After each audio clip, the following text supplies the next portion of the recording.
The BBI report, as presented to Kenyans, formatted and delivered, is an extremely complicated document. It is a very difficult document to read. And I have had to dissect it into 6 parts of a document for me to be able to understand it. I had to separate the annexures, separate the main report, separate the 12 pieces of proposed legislation and amendment bills. I also had to take the most important part, which is the constitutional amendments, and read them, but I have to read them alongside the current constitution in order to be able to cross-reference and understand what the constitution says now and what amendment is proposed. And in order to make it even easier to read and make sense out of it, I had to develop what I call an amendment navigator. This is the kind of professional work that we would have expected of the BBI task force. I would also have expected them to have had side notes to explain the mischief that is being cured by the amendment, so that we understand the basis upon which we arrived at the constitutional amendment. Now that I've demystified the BBI report and dissected it for you, I will now go on a step-by-step topical areas that Kenyans need to pay attention to and that I personally have challenges with. The BBI report proposes far-reaching changes in the manner in which electoral commissioners are appointed to office. It proposes a selection panel.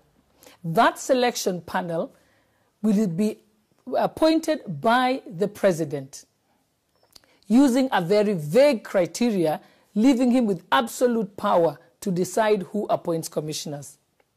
Remember that the IEBC amendment law has already removed the requirement of approval of commissioners by Parliament, and therefore the counter check that existed is now gone.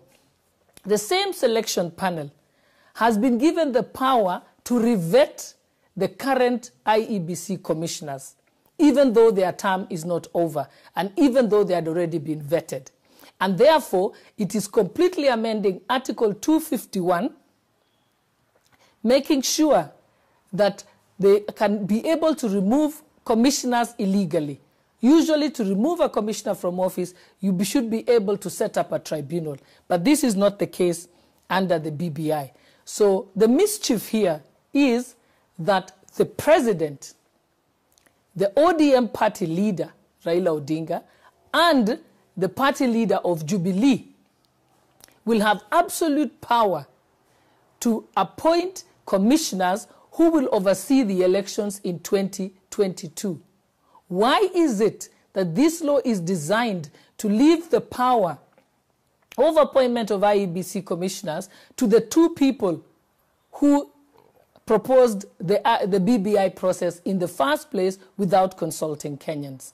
It is therefore mischievous, and Kenyans should be very afraid. The BBI report proposes the election of members of the county assemblies rather than nominations in order to achieve the 2/3 gender principle. Currently, immediately after elections, nomination of MCAs to be able to meet the 2/3 gender principle is undertaken. The BBI report proposes it in this manner. And I'll use the example of Nairobi County so that one may be able to understand. Nairobi County has 85 wards. Assuming that Nairobi County elects 74 men and 11 women, it will mean that there is a shortfall of 26 women. The BBI report proposes that immediately after the general election, there shall be a subsequent election to elect women in order to meet the 2/3 gender principle. This is it is inefficient, it is expensive, and also it will mean that the county assemblies shall come to a standstill and not be able to operate immediately after the general elections as they wait for the subsequent elections. The BBI report does not inform us the manner in which the wards that the women shall be elected from shall be selected. It does not give us a criteria. It will also mean that instead of serving Kenyans immediately after elections, the county assemblies shall have to be at a standstill and wait for the subsequent elections to happen. That format or suggestion by BBI makes no sense to anyone at all. It is counterproductive, it is expensive, and it is only sowing seeds of total havoc and confusion at our counties after the election. The proponents of BBI have suggested that they take away the guaranteed women seats in the National Assembly and move them all to the Senate. That is besides the point completely. The issue was not just to have women in parliament to sit there as flower girls. It was intended that women's voices and views can be heard across the decision-making table in government. Therefore, we require women in the National Assembly. The National Assembly deals with oversight of the executive, appointments, and legislation making. Are you saying that the voices of women on legislation making shall be absent if you move all of us to the Senate? And not only do we want women in the National Assembly and in the Senate, we want women as chairpersons of state corporations. They must meet the one-third gender principle, directors of state corporations, as cabinet ministers, as CASs, and as PSs. And even as senior persons within the universities. So we need women voices across the decision-making table. It's not about putting women in one corner and then tell them you should now be satisfied and you have space. And now we're not just talking, and this is about right to equality and human rights. And we're not talking about women only. We also need to have a minimum number of persons representing people with disabilities, representing the youth, representing marginalized communities and minorities across the decision-making table. So this is not just about women. It's about the right to equality and human rights and representation across every sphere of government programs in the country. The BBI report completely closed back on all the gains that the women of Kenya had been able to achieve in the 2010 Constitution. Under the current Constitution, the guaranteed women seats in the National Assembly is 53. Under the proposed BBI, there is only a guarantee of 35 seats. And therefore, the women of Kenya are losing, and they should not be fooled that there is any gains for women in the BBI report. There is also some other mischief. The proposal by BBI is to increase the number of nominated members of parliament from 12, as currently set in the Constitution, to 70.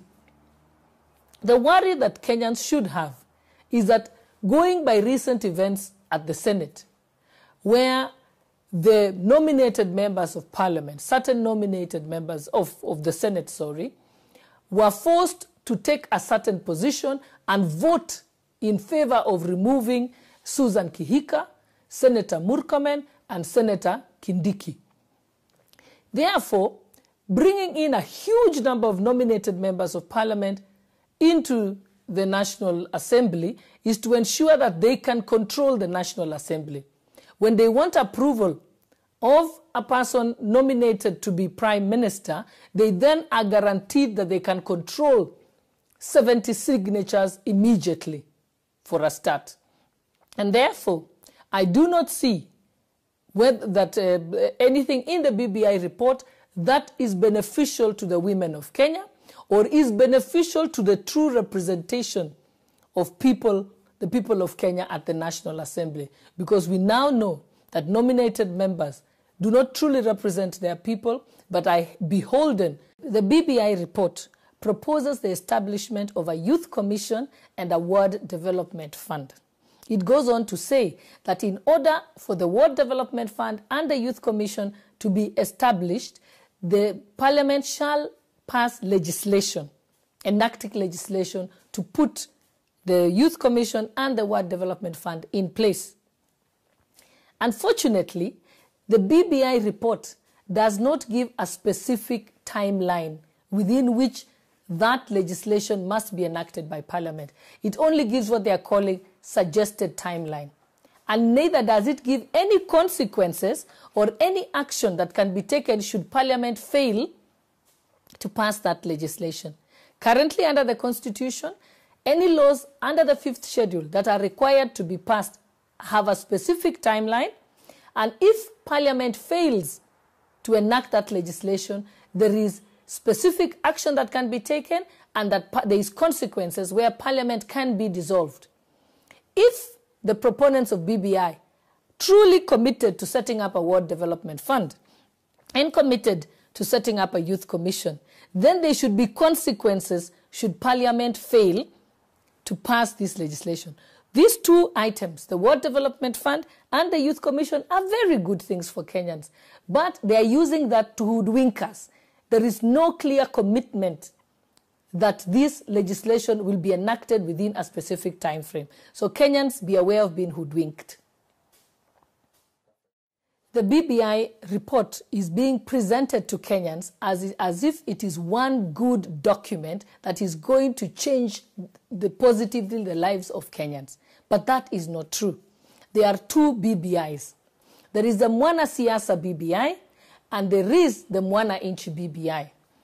The Mwana Siasa BBI, which is the real BBI that is being fronted, is about creating the positions of Prime Minister, Deputy Prime Ministers, extra cabinet secretaries. It is also, the Mwana Siasa BBI is about having unilateral power over IEBC. It is about taking away the independence of the judiciary. That is the real BBI. The Mwana Inchi BBI, which they are trying to bring to the fore and use it to blind us, is the one that talks about a grace period for HELB loans for young people. It talks about tax holidays for young people and young businesses. It talks about prompt payment of persons who have delivered goods to the government. It's got the Health Commission, the Ward Development Fund. That is the Mwana Inchi BBI that they're trying to sell to us. But this Mwana Inchi BBI is all those goodies in the Mwana Inchi BBI is intended to escort the Mwana Siasa BBI, which is the real